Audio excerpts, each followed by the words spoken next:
જય શ્રી કૃષ્ણ. આજે આપણે પુરુષોત્તમ મહાત્માનો અધ્યાય 14મો સાંભળીશું. પૂર્વજન્મનું ચરિત્ર. શ્રી નારાયણ બોલ્યા, પછી ચિંતાથી વ્યાકુળ બનેલા એ રાજાને મહેલ વાલ્મીકી ઋષિ પધાર્યા. તેમને દૂરથી આવતા જોઈ રાજાએ ઉતાવળથી ઉઠી ભક્તિયુક્ત થઈ તેમના ચરણોમાં દંડવત પ્રણામ કર્યા. તેણે ઋષિનો સત્કાર કરી ઉત્તમ આસન ઉપર બેસાડ્યા અને તેમના પગને પોતાના ખોળામાં રાખીને પગ ચાંપવા લાગ્યા. પછી તેમના ચરણ ધોવાના જળને હર્ષથી મસ્તકે ચડાવતો રાજા પોપટનું વચન યાદ કરી મધુર વચનથી મુનિને કહેવા લાગ્યો. દ્રઢધનવા રાજા બોલ્યા, હે સમર્થ ભગવાન, જે કારણથી આ પ્રત્યક્ષ થયા તે કારણથી હું હાલ કૃતકૃત્ય અને ભાગ્યવાન થયો છું. આજ મારો જન્મ સફળ થયો અને આજ મને મહાન અર્થની પ્રાપ્તિ થઈ. આથી મારું મોટું ભાગ્ય શું વર્ણવું? શ્રી નારાયણ બોલ્યા. આ રીતે શ્રેષ્ઠ મુનિને કહી તે રાજા ચૂપ રહ્યો. વાલ્મીકી મુનિ પણ તે રાજાને વિનયવત જોઈ પરમ પ્રસન્ન થતા બોલ્યા, હે શ્રેષ્ઠ રાજા, તમારા વિશે આ બોલો છો તે યોગ્ય છે. મોટી બુદ્ધિવાળા રાજા, તમે કેમ ચિંતાતુર છો? જે કંઈ મનમાં રહેલું હોય તે બધું કહો. તમને કંઈ પણ બોલવાની ઈચ્છા જણાય છે તો તે વિના સંકોચે ખુશીથી બોલો. દ્રઢધનમાં બોલ્યો, હે દિગ્ગજ, મારા હૃદયમાં એક મોટી શંકા છે.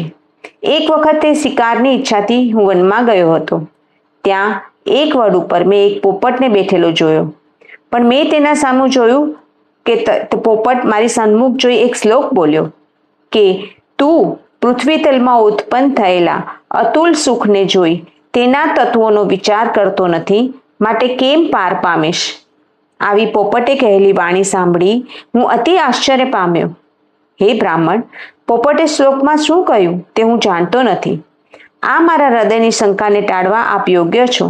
હે ભૂદેવ, મને રાજ્યનું સુખ છે.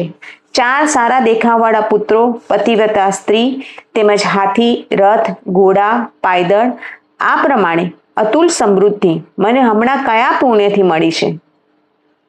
એ પુણ્ય મારે જાણવું છે. આ સઘળું વિચાર ટૂંકાણથી આપ મને કહેવા યોગ્ય છો. રાજાના આવા વચનો સાંભળી મુનિઓમાં શ્રેષ્ઠ વાલ્મીકી પ્રાણાયામ કરવા તત્પર થઈ 2 ઘડી ધ્યાન પામ્યા. જે સઘળું થયેલું, થતું અને થવાનું છે તેને હૃદયમાં જોઈ નિશ્ચય કરી તે રાજાને કહેવા લાગ્યા, હે શ્રેષ્ઠ પૃથ્વીના ધણી, તમારું પૂર્વજન્મનું ચરિત્ર સાંભળો. પૂર્વજન્મમાં તમે દ્રાવિડ દેશમાં તામ્રપાણી નદીને કાંઠે રહેનાર ધાર્મિક અને જે મળે તેમાં સંતોષવાન સુદેવ નામે બ્રાહ્મણ હતા. તમે વિષ્ણુની ભક્તિમાં તત્પર રહેતા અને અગ્નિહોત્ર વગેરે કર્મયોગથી હંમેશા વિષ્ણુને પ્રસન્ન કરતા હતા. આ રીતે સદા વર્તનાર તમારે ગૌતમની પુત્રી ગૌતમી એ નામે અતિ પ્રખ્યાત સારી સ્ત્રી હતી. તે પ્રેમથી જેમ પાર્વતી શિવની સેવા કરે તેમ તમારી સેવા કરતી હતી. ધર્મથી ગૃહસ્થાશ્રમની વિધિમાં વર્તતા તમને બહુ લાંબો કાળ વીતી ગયો, પણ કંઈ સંતતિ થઈ નહીં. એક દિવસ આસન ઉપર બેઠેલા તમે ખેદ પામતા ગદગદ કંઠે તેણીને કહ્યું, હે સુંદરી, સંસારમાં સંતતિ વિના ઉત્તમ સુખ નથી. તપ અને દાનથી થયેલું સુખ બીજા લોકમાં સુખરૂપ છે, પણ મારા વંશમાં સંતતિનું સુખ નથી. આ લોકમાં ને પરલોકમાં જે સારું છે તે ઉત્તમ પુત્રને પામ્યા વિના મારું જીવવું નિષ્ફળ છે. મારો જન્મારો નકામો છે, માટે મારું તરત મરણ થાવ. મને જીવવું પસંદ નથી. આવું દુઃખ પર તમારા વચન સાંભળી ખેદ પામેલા મનવાળી સુંદરી દિલાસો દઈ ધીરજ રાખી પ્રિય બોલવામાં કુશળ એવી પ્રેમથી નાયેલી શાંતિભર્યા વચન બોલી, હે પ્રાણેશ્વર, આવા તુચ્છ વચન ન કહો. તમારા જેવા ભગવાનના ભક્તો અને વિદ્વાનો મોહ પામતા નથી. હે સદાચરણવાળા સમર્થ, તમે સત્ય ધર્મમાં તત્પર છો, તેથી તમે સ્વર્ગ જીત્યું છે. તમને જ્ઞાનીને પુત્રોથી શું સુખ મળશે? હે બ્રહ્મદેવ, પૂર્વે ચિત્રકેતુ પુત્રના શોકથી સંતાપ પામ્યો અને તેને નારદને અને અંગરાજ ઋષિ આવી સંસારથી તાર્યો હતો. તેમજ અંગરાજા ખરાબ પુત્ર વચનથી રાત્રિના વનમાં ભાગી ગયો હતો. તો હે સ્વામી, તમને સંતતિ દુઃખ દેનારી થશે તો પણ હે તપરૂપી ધનવાળા, જો તમને સારા પુત્રની ચાહ ના હોય તો આનંદથી સર્વ અર્થને સિદ્ધ કરનાર જગતના નાથ શ્રી હરિની આરાધના કરો. તેની આરાધના કરવાથી કદર્મ સંખ્યાશાસ્ત્રના આચાર્યોએ સ્તુતિ કરેલ યોગીઓમાં શ્રેષ્ઠ દેવ કપિલ નામના પુત્રને પામ્યા હતા. આવું ધર્મપત્નીનું વચન સાંભળી બ્રાહ્મણના શિરોમણી તમે એના કહેવા મુજબ નિશ્ચય કરીને તેની સાથે તામ્રવળી નદીને કાંઠે ગયા.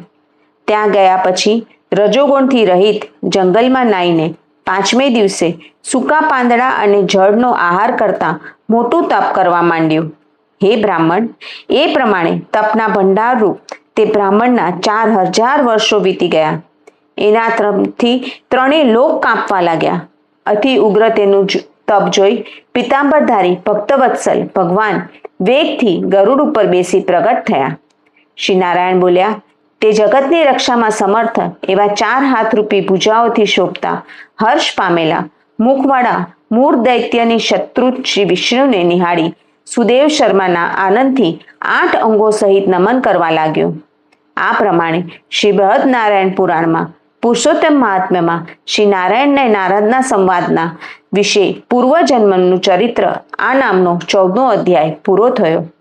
શ્રી પુરુષોત્તમ ભગવાન કી જય.